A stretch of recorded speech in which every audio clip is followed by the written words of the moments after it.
I left all the evil to Lauren Hutton. I wanted a change of pace. I wanted to do the kind of movies that everyone always keeps saying, why don't they make movies like they used to in the old days? This kind of movies? Well, this, I thought, was one of those kind of movies. It was a sort of caper, romantic thriller. And I wanted to show that I could play a nice, vulnerable girl who's spunky and, you know, who's doing a little bit of comedy, too. So that's why I did it. But I followed it up immediately afterwards with a real tour de force evil psychological drama. So I'm still in the evil market. It's just, I guess I'm evil on television and good in the movies.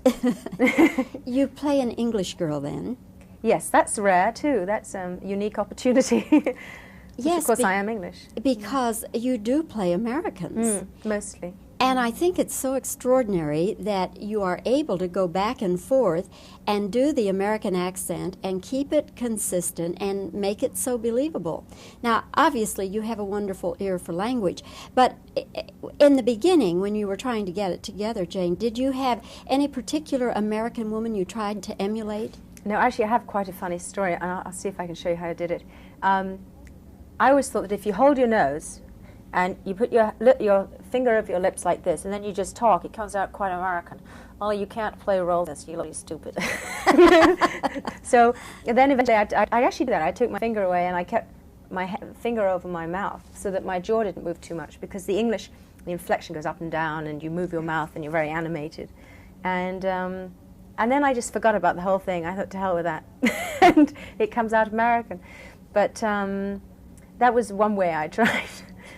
What do your English friends think about that when they see you doing an American role?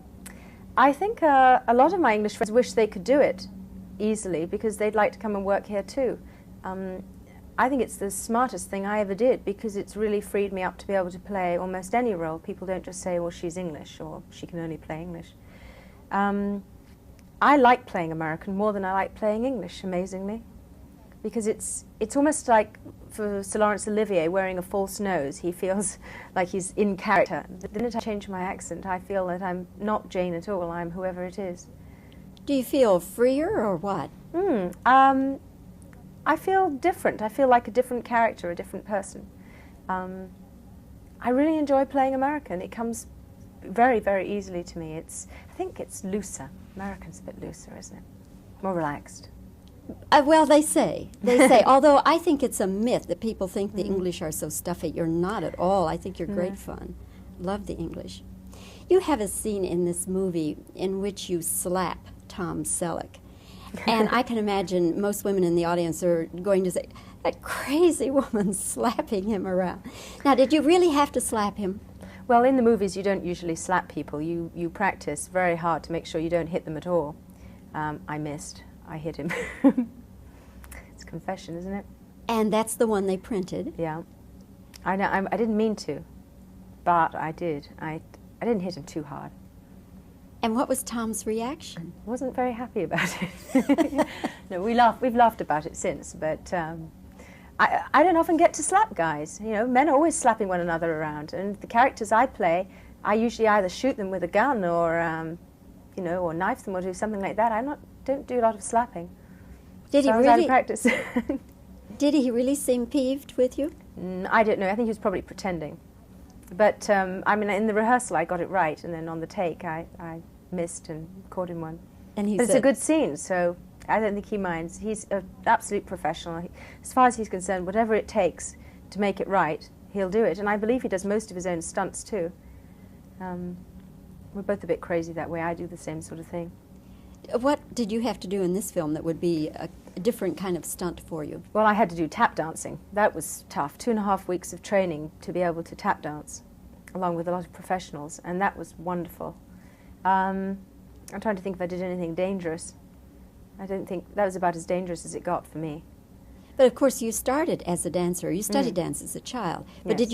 You studied ballet, but did you ever study tap? Tap was, for some extraordinary reason, about the only dance form that I didn't do very much of. So I really was starting from scratch almost for the film. But once you've been a dancer, and I was a dancer most of my life, I don't think you ever lose it. You know, you can pick it up pretty quickly. You, of course, were in a film with Christopher Reeve, Somewhere in Time, which I enjoyed. I thought that was such a beautiful film. I loved the way it looked, you know. I'm wondering, Chris Reeve and Tom Selleck, are they anything alike, or is working with them anything alike? They're tall.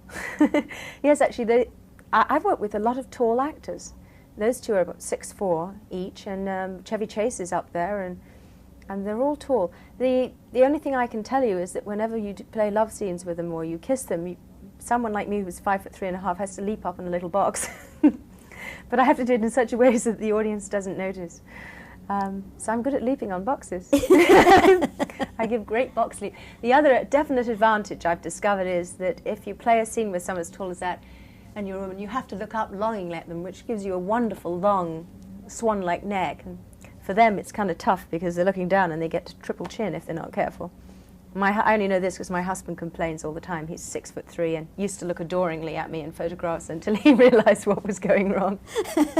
Now he always looks up. And right over your head. Right. But, no, they're completely different actors, and I enjoyed working with each of them, actually.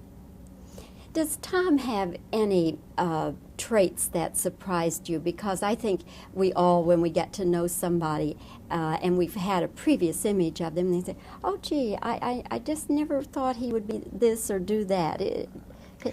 I had no previous image of him at all, because I was probably unique in that I'd never seen him in anything other than the Divorce Wars. I'd never seen Magnum. And